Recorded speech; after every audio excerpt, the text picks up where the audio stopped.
Una pregunta para ampliar la mirada. Diálogos entre disciplinas para descubrir el mundo. Con vos que estás ahí, en tu casa, en las aulas, con los y las docentes. Nuevas formas de conocer, otros modos de aprender. Seguimos educando.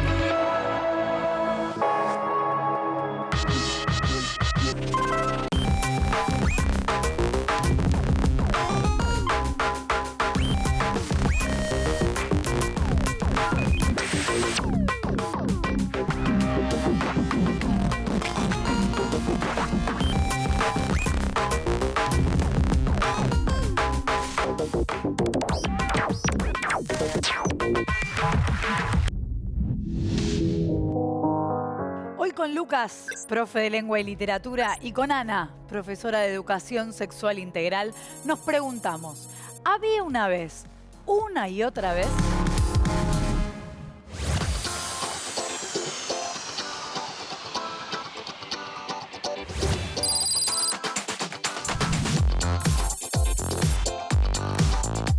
En la parte cuando la madre le dice a Caperucita que lleve la comida para su abuela, y Caperucita le va llevando mientras por el camino va recogiendo flores, y ella iba repitiendo que iba para la casa de la abuela, y el lobo andaba por ahí y le escuchó, y el lobo fue por el camino más corto para llegar a la casa de la abuela, y Caperucita tomó el camino más largo, así va a ir recogiendo flores.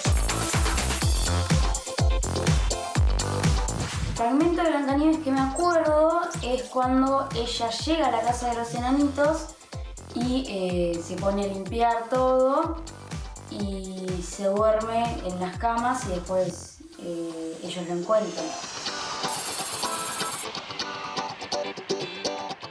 Bueno, de Cenicienta es imposible de olvidar, así que recuerdo que ella fue buscando partes de ropa para armarse un vestido, y cuando está por salir, entre la madrastra y la hermanastra le rompen todo su vestido, ella sale llorando y ahí aparece la hada madrina. Arreglárselo y hacerle una carroza.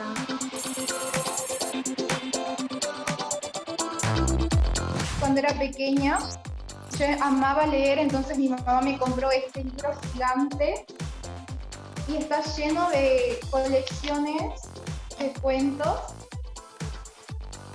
y está todo ilustrado, entonces bueno, yo lo amaba y de ahí aprendí todas, y la mayoría son adaptaciones muy similares a las de los hermanos Grimm.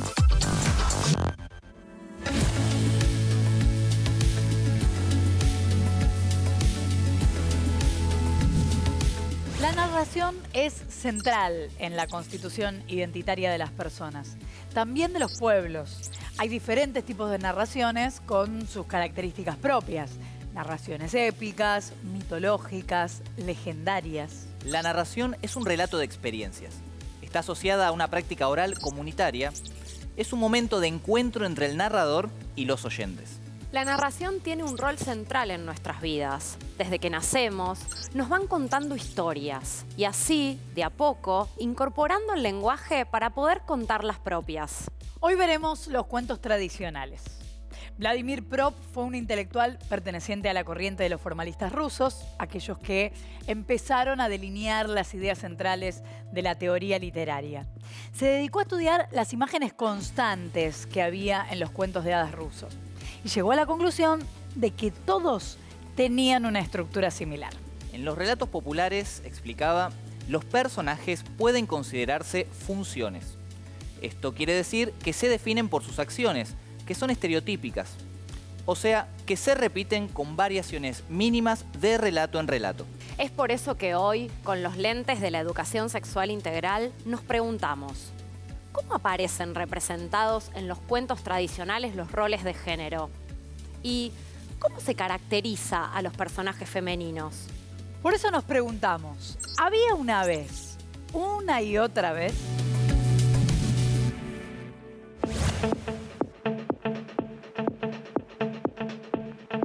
Los cuentos tradicionales infantiles derivan de relatos populares, anónimos y orales, cuyo origen es muy difícil de precisar, ya que circulaban en el mundo campesino desde tiempos lejanos.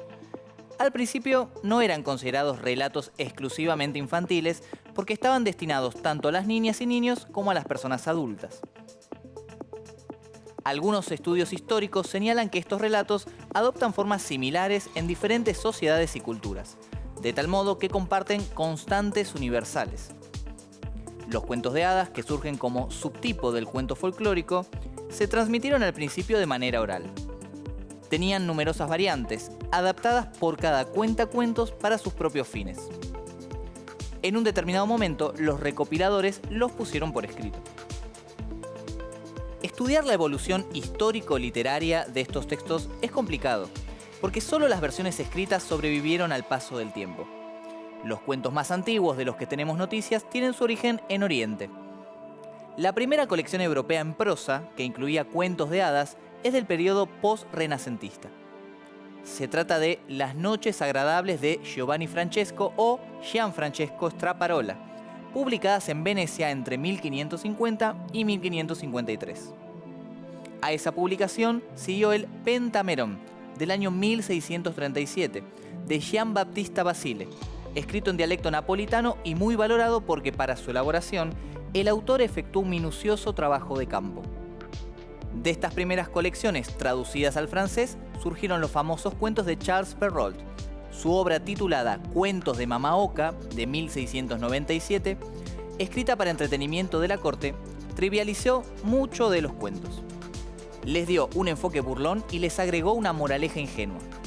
Sin embargo, la presentación de los cuentos de hadas efectuada por este autor fue trascendental, porque despertó el interés del público e inspiró a otros escritores. Por ejemplo, a Madame d'Aulnoy, cuyas narraciones populares alimentaron el interés por los cuentos de hadas entre folcloristas y antropólogos. Un siglo y medio más tarde, los hermanos Jacob y Wilhelm Grimm se convirtieron en los primeros coleccionistas que intentaron preservar la trama y los personajes de los relatos y su estilo popular. Eso pudo verse en sus Cuentos de la infancia y del hogar, escritos entre 1812 y 1815. El trabajo de los hermanos Grimm influyó en otros coleccionistas y en algunos autores literarios como Hans Christian Andersen, que continuaron la tradición de escribir cuentos de hadas en su forma literaria. Un ejemplo conocido fue La Sirenita. Para la cultura occidental, la literatura infantil nació cuando los relatos orales del folclore medieval europeo fueron fijados por la escritura a partir del siglo XVI, en las recopilaciones de Basile y Straparola. A fines del siglo XVII, Charles Perrault publicó Los cuentos de Mamá Oca, que incluyeron varios de los clásicos más conocidos, como La Bella Durmiente del Bosque, Cenicienta y Caperucita Roja. También fueron importantes los cuentos de niños y del hogar de los hermanos Grimm y los cuentos de Andersen. Las primeras versiones de estos relatos conservan la crudeza propia de los textos folclóricos orales. Abundan los abandonos y los maltratos hacia la niñez, los asesinatos y el canibalismo. Que las niñas y los niños escucharan estas historias no constituía un problema en una época donde eran vistos como adultas y adultos en formato pequeño, y por lo tanto hacían cosas tales como trabajar duramente o concurrir a las ejecuciones públicas en las plazas. Esta morbosidad, que tanto impacta en la sensibilidad contemporánea, resulta muy entendible al indagar en el contexto social del que emergieron estos relatos. Durante la época medieval, el campesinado vivía hacinado, imperaban las guerras y las epidemias. La población en general moría muy joven. Por eso, proliferaban las madrastras, los huérfanos y las huérfanas. En este contexto, la niñez era testigo y víctima de esa situación, y no recibía ningún tratamiento privilegiado. Durante el siglo XIX comenzó a gestarse un concepto de infancia similar al actual. Por ese entonces, la infancia era delimitada como una etapa diferente y específica de la vida, con características y necesidades propias. Es así que los cuentos tradicionales infantiles pasaron a ser considerados literatura dirigida especialmente a las niñas y los niños. Claro que para ello sufrieron una serie de adaptaciones que los convirtieron en historias aptas para educar a las niñas y niños en los valores de la nueva sociedad. Se introdujeron cazadores bondadosos, princesas bellísimas y hadas encantadoras, dando lugar a un mundo más seguro y predecible. También se instauró el final feliz como regla de oro en los cuentos infantiles tradicionales. En líneas generales, las versiones que conocemos proceden de este último periodo, Tanto las primeras versiones descarnadas como las posteriores, más optimistas y suavizadas, tienen un sentido didáctico.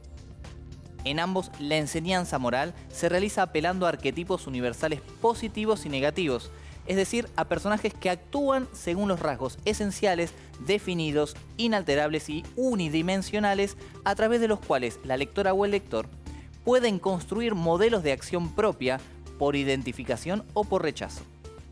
Pero el sentido didáctico cambia con el paradigma moral imperante en cada uno de esos momentos históricos. Las primeras versiones de los cuentos tradicionales infantiles eran reflejo de un mundo real en el que la vida era sórdida, breve y atravesada por emociones brutales.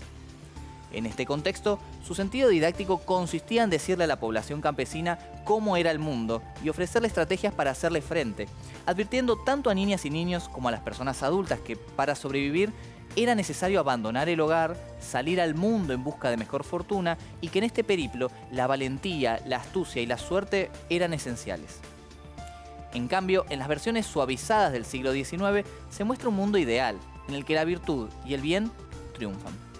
Finalmente, los cuentos tradicionales llegan hasta el presente en reelaboraciones cinematográficas, literarias y de la cultura de masas, encubiertos a veces en otras tramas. En ellas aparece un sentido didáctico nuevo, en torno a cuestiones como la conservación de la naturaleza y el respeto a las diferencias físicas y culturales. Hubo todo tipo de adaptaciones, pero las más influyentes han sido, sin duda, las películas infantiles.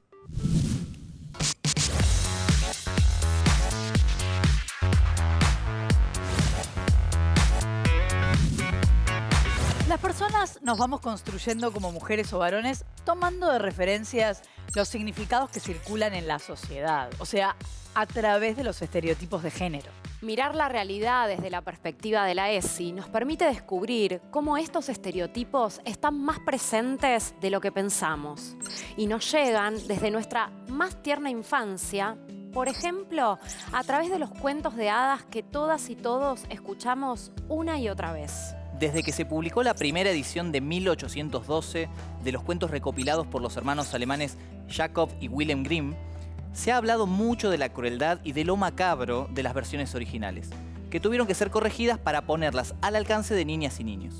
Lo cierto es que los cuentos que se hicieron populares a nivel mundial fueron los publicados en una selección especial destinada para niñas y niños hacia 1825. La selección que hicieron los hermanos Grimm de los relatos populares que circulaban durante el romanticismo alemán fue el fruto de un trabajo de muchos años que dio como resultado una antología de 200 cuentos y 22 leyendas pequeñas que, en principio, no estaban destinadas al público infantil.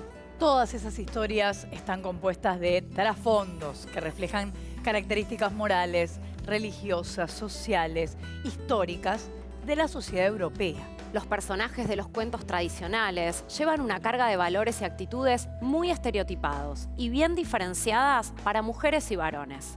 Mientras que ellos son valientes, fuertes e inteligentes, presentados como héroes o salvadores, las niñas son miedosas, trabajadoras, buenas, obedientes, cariñosas, delicadas y tienen como premio al héroe o príncipe. Así es, ellas siempre esperan, cosen, limpian, lloran.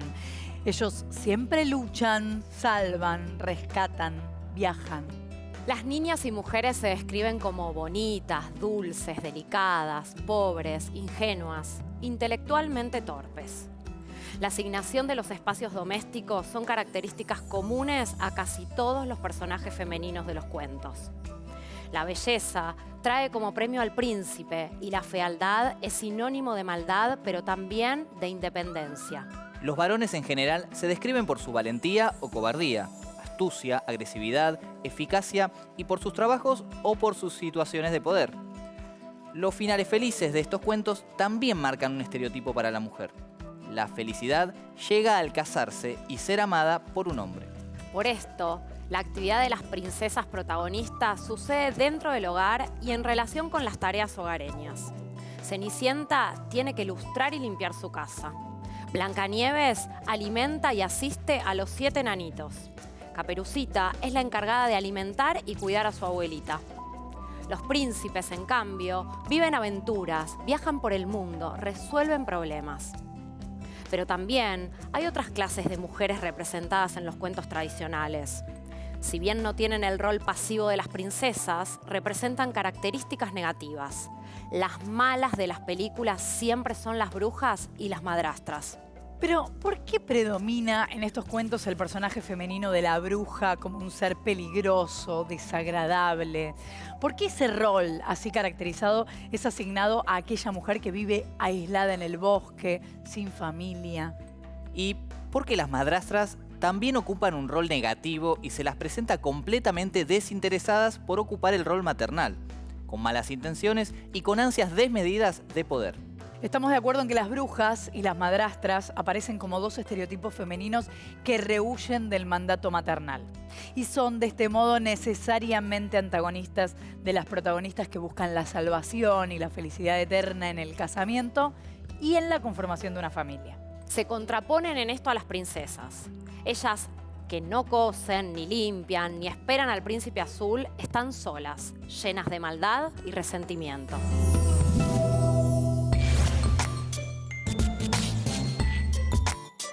El relato que conocemos como La Bella Durmiente es la historia de una joven y bella princesa que no puede escapar de su terrible destino.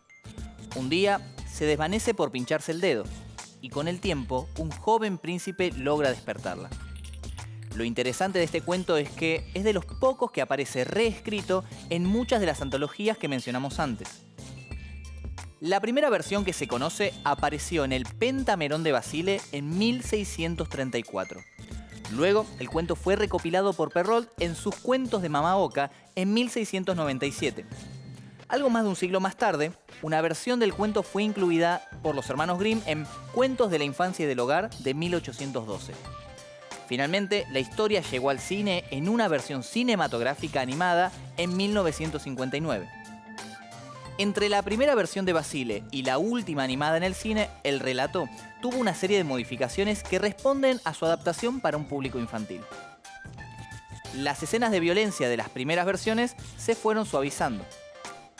En la versión de Basile, titulada Sol, Luna y Thalía, por ejemplo, la joven durmiente no despierta por un beso de amor de un príncipe, sino que la historia es mucho más cruda. Un rey deja embarazada a Thalía estando ella aparentemente muerta y son los niños recién nacidos quienes logran hacer revivir a su madre cuando le succionan el dedo sin querer y le quitan la astilla mientras buscan su pecho para alimentarse. Pero la historia no concluye allí. Como el rey estaba casado, su esposa se enfurece y ordena que cocinen a sus hijos y que arrojen a Thalía a una hoguera. El rey logra detener la venganza, pero ordena que sea su esposa la que perezca en la hoguera. Recién entonces, Thalía y el rey se casan. La versión de Charles Perrault, La Bella del Bosque Durmiente, aparece algo más edulcorada que la de Basile, ya que en ella el joven rey no embaraza a la Bella Durmiente y tampoco está casado, sino que la reina malvada resulta ser su madre, una ogresa. Los hermanos Grimm resuelven la aparente mezcla de dos cuentos distintos, terminando el relato con el despertar de la joven. El título puede traducirse como Espinita de Rosa. Y la versión de animación de 1959, que sigue de cerca a los hermanos Grimm, crea una heroína esbelta, delicada y pasiva que no hace más que soñar con el amor mientras pasea por el bosque y a tres hadas madrinas quienes disfrazadas de campesinas asumen la función de su crianza.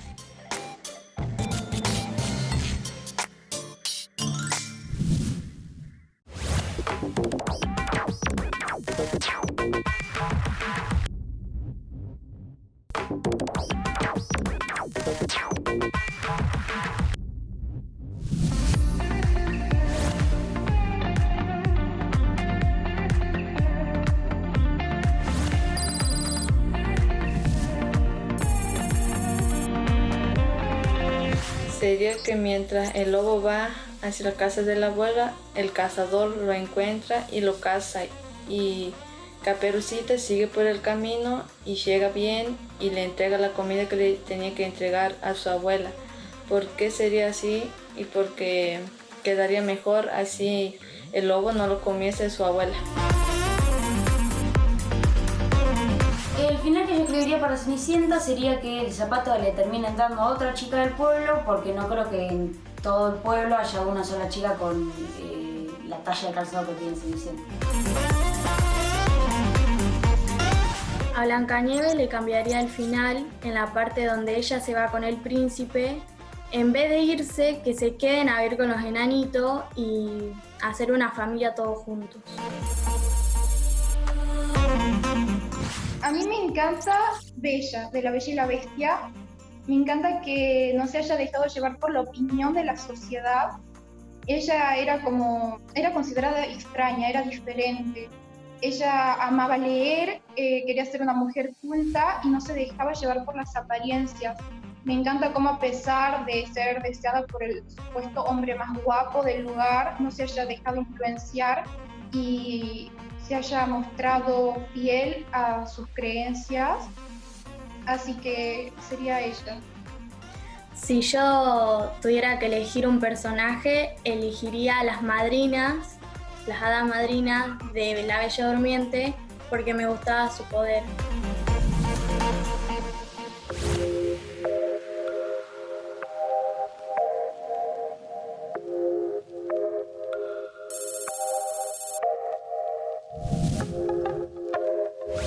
¿Cómo sería la historia de Cenicienta, de Blancanieves o de La Bella Durmiente si la joven no fuera delicada, sumisa, o si tuviera otros intereses y deseos además de casarse con el príncipe?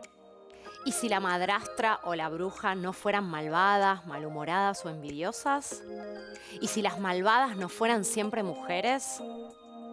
Te proponemos escribir una versión de un cuento de hadas tradicional, imaginando protagonistas femeninas que no necesariamente estén esperando al príncipe azul para ser felices, o relaciones entre mujeres que no estén marcadas por la envidia y la maldad. Necesitamos una princesa, una bruja o una madrastra. Importante, recordá que podés crear el cuento que quieras y, como aprendimos con la ESI, podés elegir no replicar estereotipos de género.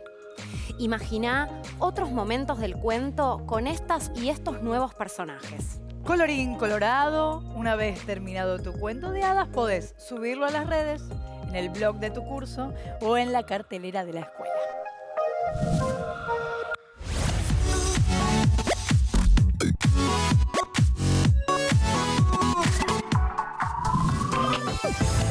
Los cuentos infantiles han evolucionado porque nuestra cultura ha cambiado y el propio concepto de infancia ha ido variando en función del contexto histórico.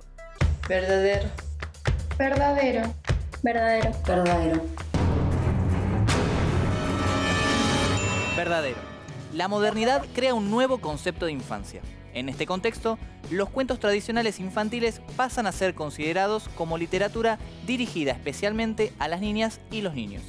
Esto modificó las temáticas y personajes para dar lugar a un mundo más seguro y predecible. Las brujas y las madrastras reniegan del mandato maternal. En este sentido, no reproducen estereotipos de género. Verdadero. Falso. Verdadero. Falso. Falso. Si bien las brujas y las madrastras se contraponen a las princesas y son necesariamente antagonistas de estas protagonistas que buscan la salvación y la felicidad eterna en el casamiento, no queda resuelto el estereotipo, ya que las que no cosen, ni limpian, ni tienen el príncipe azul, están solas, alejadas y llenas de maldad y resentimiento. Los cuentos tradicionales infantiles derivan de relatos populares, anónimos y orales. Verdadero. Verdadero. Verdadero. Falso. Verdadero.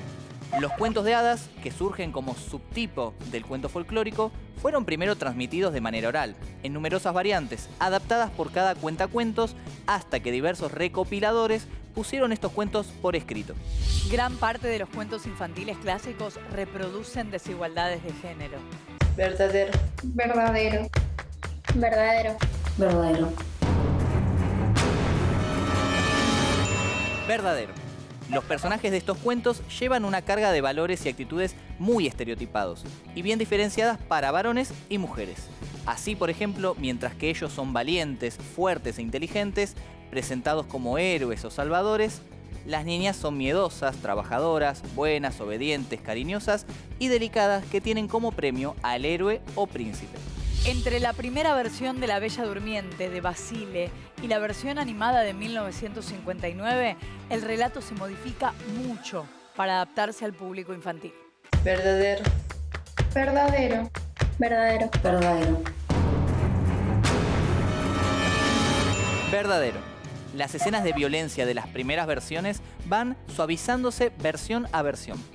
La versión cinematográfica en 1959, que sigue de cerca a los hermanos Grimm, crea a una heroína esbelta, delicada y pasiva que no hace más que soñar con el amor mientras pasea por el bosque, y a 3 hadas madrinas quienes, disfrazadas de campesinas, asumen la función de su crianza.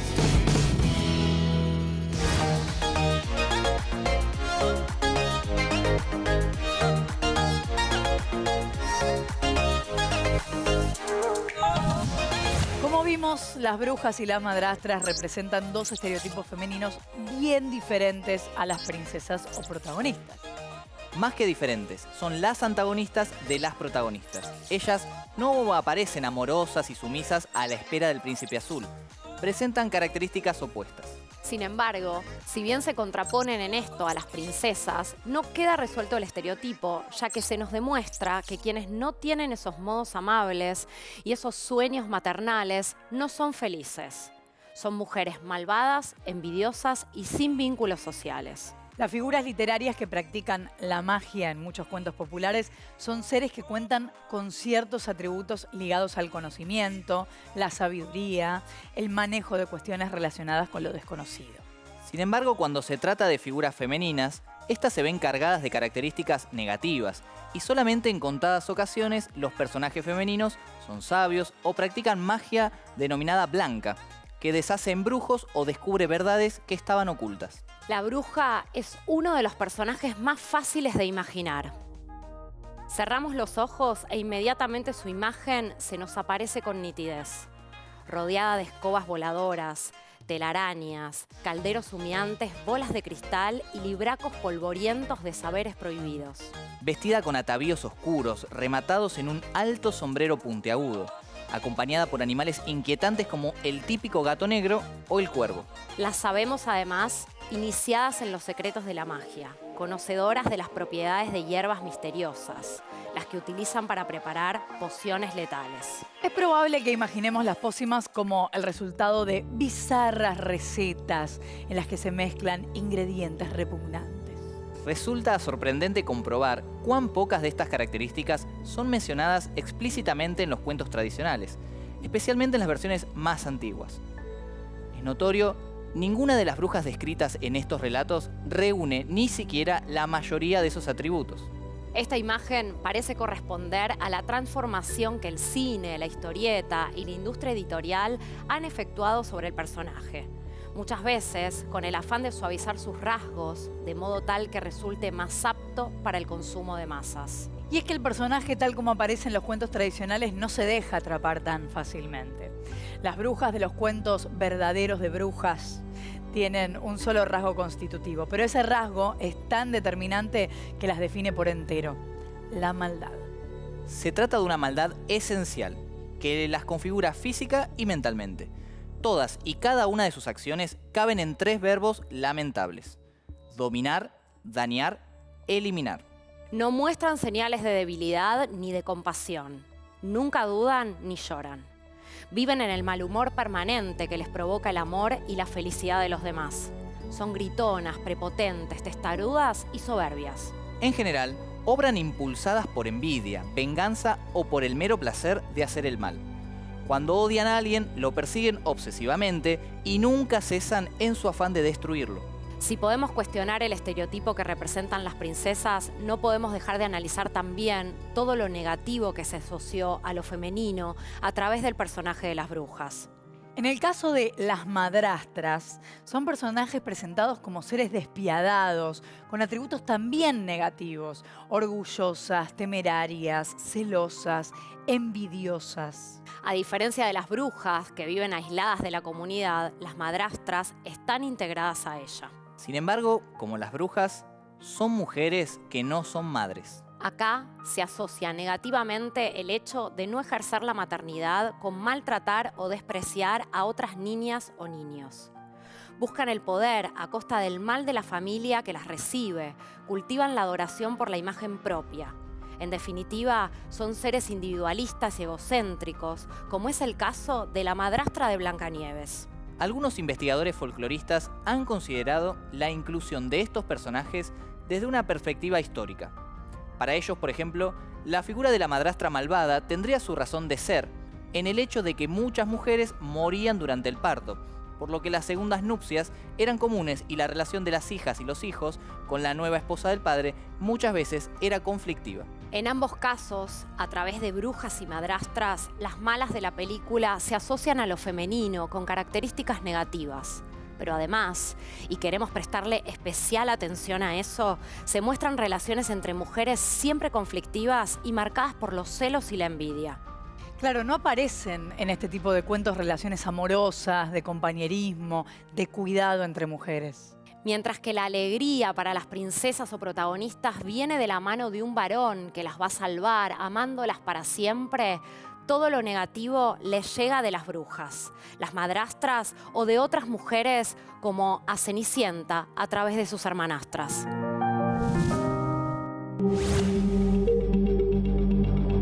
Aunque parezca cuento, la caza de brujas fue un fenómeno histórico extendido por Europa y América a partir del siglo XV, que tuvo su apogeo entre 1580 y 1630. Miles de mujeres fueron perseguidas y ejecutadas ante la acusación de practicar brujería. ¿Qué se entendía por brujería?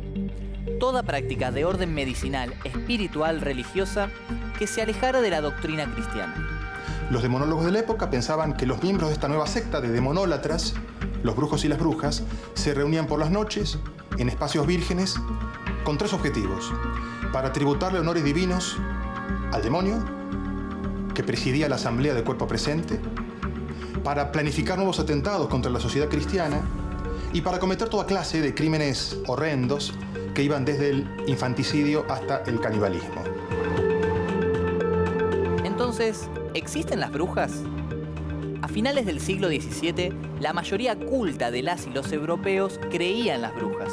Específicamente, creía que ellas pactaban explícita y directamente con el diablo. Una segunda creencia generalizada era que las brujas se reunían periódicamente con otras para realizar una serie de ritos blasfemos y atroces. En estas reuniones o aquelarres, supuestamente se acostumbraba a sacrificar niñas y niños al diablo y a banquetear con los cuerpos de las víctimas. Asimismo, se creía que las brujas se servían del poder del demonio para volar por el aire y así llegar a las reuniones que se celebraban en lugares, con frecuencia, ubicados a considerable distancia de sus hogares.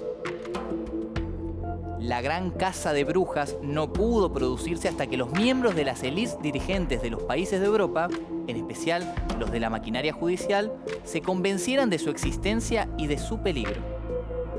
Fue necesario que la clase dirigente creyese que este delito era de la máxima magnitud, al saber que el gran número de las brujas rechazaba por completo la fe, poniendo en serio peligro a la civilización cristiana. Lo que condenaba a estos hombres y a estas mujeres, a estos supuestos brujos, a muerte, no eran entonces las prácticas o rituales mágicos que se decía que realizaban, sino el hecho de que habían traicionado el bautismo, de que habían cambiado de bando, de que habían abandonado el bando de la divinidad, el bando del bien, para pasarse al bando del mal, al bando del demonio. La caza de brujas fue una operación esencialmente judicial. El procesamiento intensivo de brujas en la Europa moderna se vio facilitado por ciertas innovaciones legales ocurridas entre los siglos XIII y XVI. Entre ellas, se incluía la posibilidad de oficializar una denuncia y presentar cargos por acusaciones sin pruebas, el derecho a torturar físicamente a personas acusadas de brujería y la consideración de la brujería como un delito civil y ya no únicamente religioso. ¿De dónde proviene la idea de brujería en tiempo de las grandes persecuciones en Europa durante los siglos XVI y XVII? Desde el origen, la brujería renacentista fue pensada como un crimen colectivo. Lo que los magistrados que perseguían brujas en Europa occidental durante los siglos XVI y XVII imaginaban estar persiguiendo o reprimiendo era supuestamente una secta, una nueva secta de adoradores del demonio, fundada por Satán en persona con el objeto de combatir a la divinidad. No fueron las autoridades religiosas, sino las cortes seculares las que llevaron a cabo la mayor parte de los juicios. Las brujas representaban una amenaza política, religiosa y sexual para la Iglesia, tanto católica como protestante, y también para el Estado. La persecución, tortura y ejecución de brujas y hechiceras se replicó en América, en la época colonial, contra las mujeres de pueblos originarios, que se mantuvieron en los márgenes de la fe cristiana impuesta por la colonia. Los cuentos tradicionales infantiles sufrieron en su devenir modificaciones que responden a los contextos históricos, los estereotipos de género, las visiones particulares y también cambiantes de lo que significa ser niña o niño en cada época.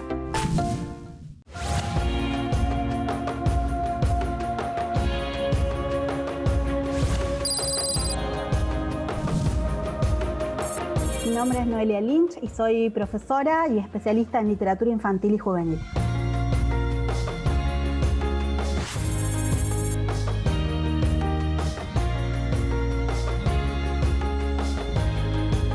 A través del tiempo los cuentos tradicionales fueron modificándose. Primero tenemos que recordar que son cuentos que vienen de la tradición oral, así que de por sí siempre fueron cambiando. Pero cuando llegaron a los libros hubo distintos recopiladores, que por ahí ustedes se acuerdan, los cuentos de Andersen, los cuentos de los hermanos Grimm, los cuentos de Perrault y otros recopiladores que fueron como dejando más cristalizados o estáticos la mayoría de esos cuentos que habían ido de boca en boca.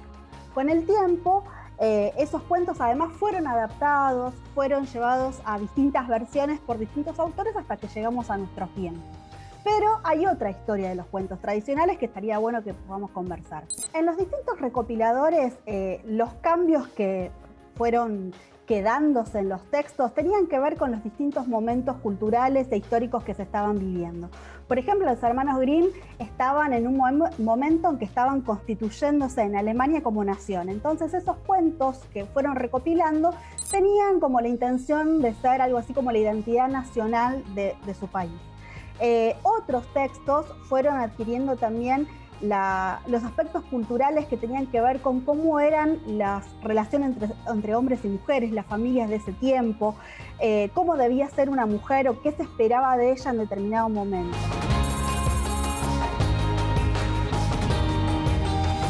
Los cuentos tradicionales, entonces, los cuentos folclóricos, siempre tuvieron algún tipo de función.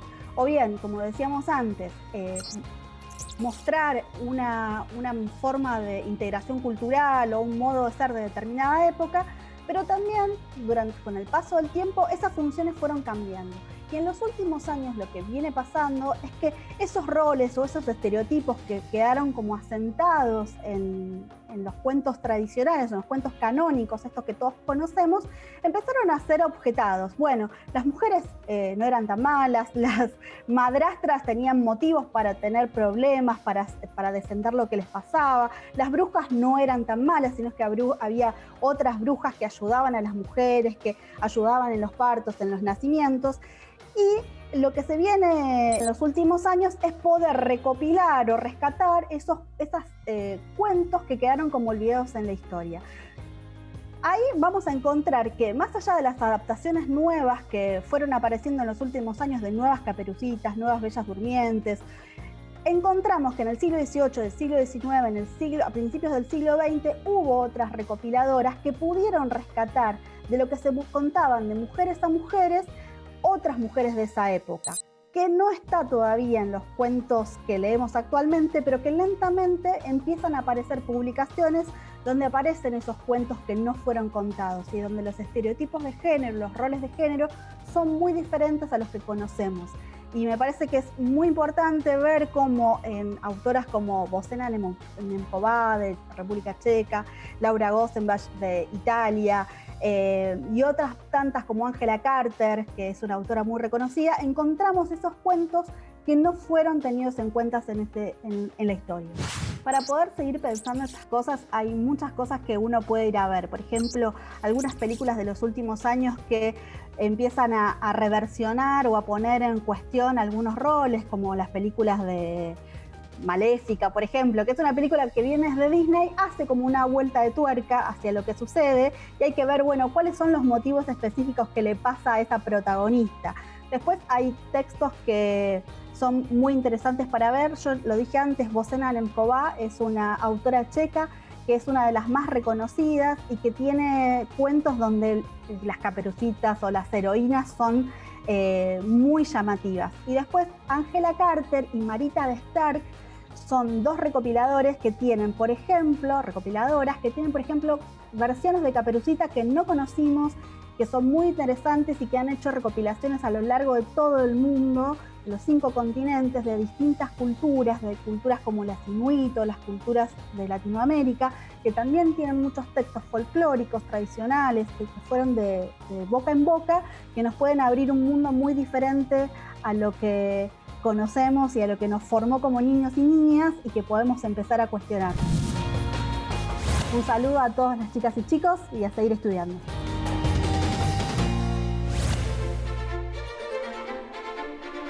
Existen en la actualidad otras versiones de los cuentos tradicionales, otras maneras de representar a esos personajes tan clásicos, relatos nuevos donde las cosas pueden no ser lo que siempre fueron.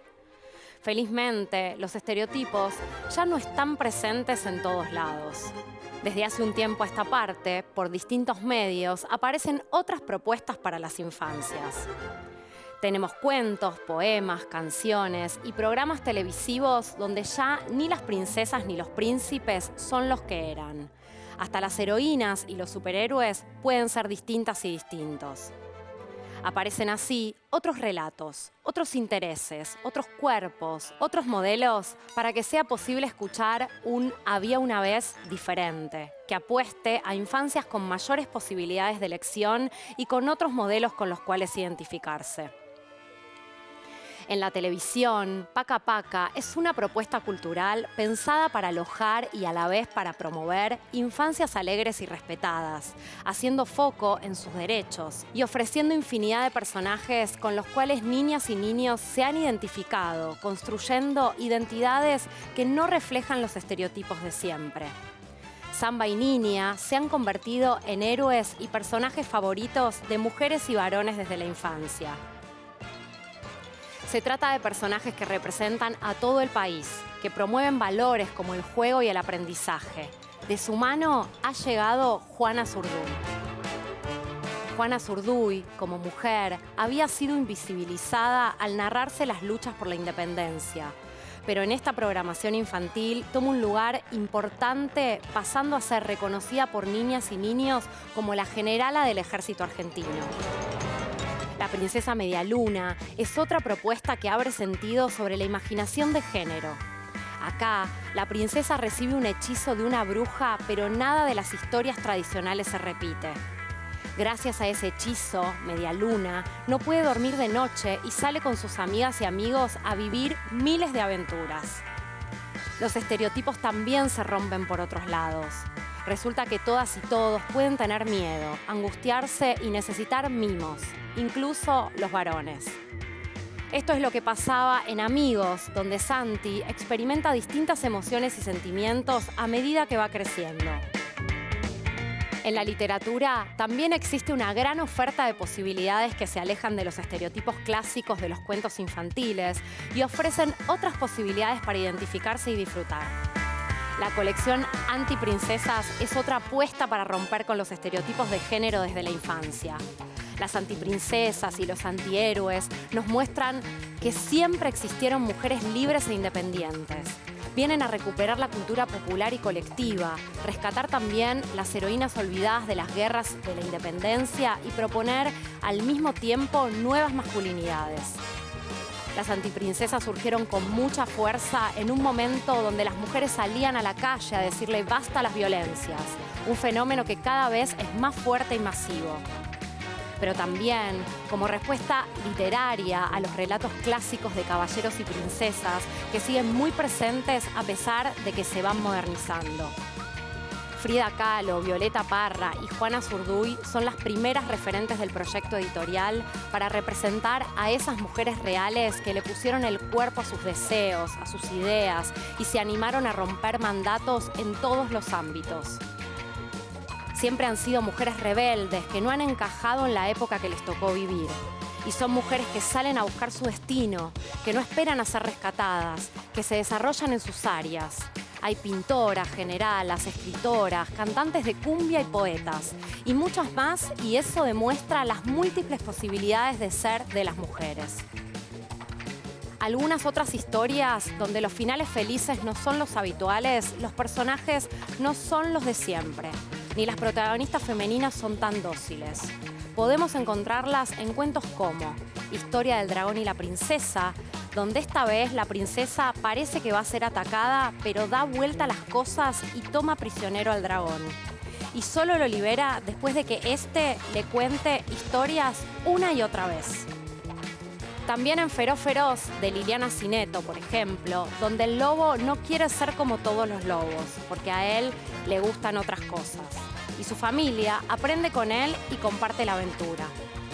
O en Caperucita Roja, tal como se lo contaron a Jorge, de Luis Pelletti, en la mente de Jorge, Caperucita y la abuela no son débiles ni asustadizas. En el libro Vidas Perpendiculares, de Ana María Súa, donde aparecen personas famosas que se animaron a hacer cosas distintas a la cultura de su tiempo. Y en Cuentos de Buenas Noches para Niñas Rebeldes, donde se nos propone conocer a mujeres reales y extraordinarias a partir de la promoción de nuevos modelos para que las niñas puedan soñar otros mundos posibles.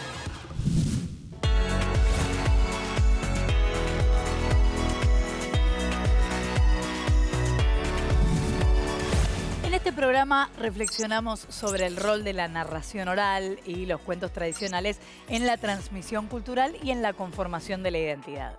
Desde Lengua y Literatura nos interrogamos sobre los cuentos tradicionales y los cuentos de hadas. ¿Son cuentos infantiles? ¿A qué tradiciones pertenecen cuentos como La Bella Durmiente, Blancanieves o La Cenicienta? Y también nos preguntamos cómo era la sociedad de la época en la que estos relatos se pusieron por escrito, en versiones contemporáneas. Con los anteojos de la ESI revisamos los estereotipos de género en los cuentos de hadas, a propósito de los roles femeninos de las princesas, las brujas y las madrastras. Y en este punto observamos las representaciones de roles de género en otras narraciones más actuales. ¿Cómo se leen hoy los cuentos de hadas? ¿Qué sucede con las representaciones femeninas y con las reversiones de aquellos cuentos tradicionales? ¿Cómo son hoy las princesas? ¿Quiénes son las heroínas? Y vimos que eso, de había una vez, una y otra vez, todavía no llegó a su fin.